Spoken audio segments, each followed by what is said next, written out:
শিকারী এসেছে, পালাও সবাই পালাও। হা হা হা, আজ কেউ বাঁচতে পারবে না। কোথায় তোদের রাজা? আজ আমার সামনে কেউ দাঁড়াতে পারবে না।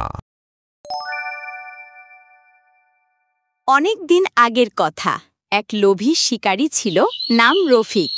তার একটাই কাজ, বনে গিয়ে প্রাণী শিকার করা। আজ যদি একটা বাঘ শিকার করতে পারি তবে অনেক টাকা পাবো, সবার কাছে আমি বিখ্যাত হব। বনের মধ্যে হরিণ আর খরগোশ খেলছিল। হঠাৎ রফিক এসে হাজির হয় এবং বন্দুক তাক করে।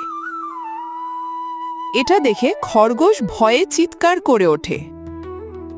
শিকারী এসেছে, পালাও সবাই পালাও। হা হা হা, আজ কেউ বাঁচতে পারবে না। কোথায় তোদের রাজা? আজ আমার সামনে কেউ দাঁড়াতে পারবে না। এমন সময় দূরে এক বিশাল বাঘ দেখা দেয়। বাঘ আস্তে আস্তে এগিয়ে আসছে। রফিক বন্দুক তোলে, কিন্তু হঠাৎ বন্দুকের ট্রিগার আটকে যায়। গুলি বের হয় না। এই কি, গুলি বের হচ্ছে না কেন? বাঘ সামনে এসে গম্ভীর গলায় কথা বলে। কেন তুমি আমাকে মারতে এসেছ? আমি কি তোমাকে আক্রমণ করেছি? বাঘের কথা শুনে রফিক কাঁপতে থাকে।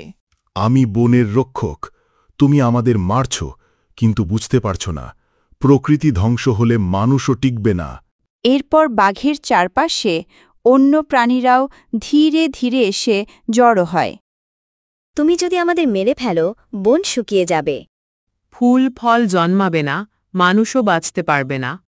সবার কথা শুনে রফিক বন্দুক ফেলে দেয়। হাসি মুখে বাঘের সামনে হাত জোড় করে, আজ থেকে আমি আর শিকার করব না, বরং বন রক্ষা করব। আমাকে তোমরা ক্ষমা করে দাও, আমি আমার এই কাজের জন্যে লজ্জিত। সেদিন থেকে রফিক আর শিকারী ছিল না। সে বন আর প্রাণীর রক্ষক হয়ে গিয়েছিল। সে প্রাণী শিকার করার পরিবর্তে গাছ লাগাত। ছোট বন্ধুরা, তোমরাও বিনা কারণে কোনো প্রাণীকে মারবে না, আর তারা যেন ভালোভাবে বাঁচতে পারে সেজন্য নিয়মিত গাছ লাগাবে।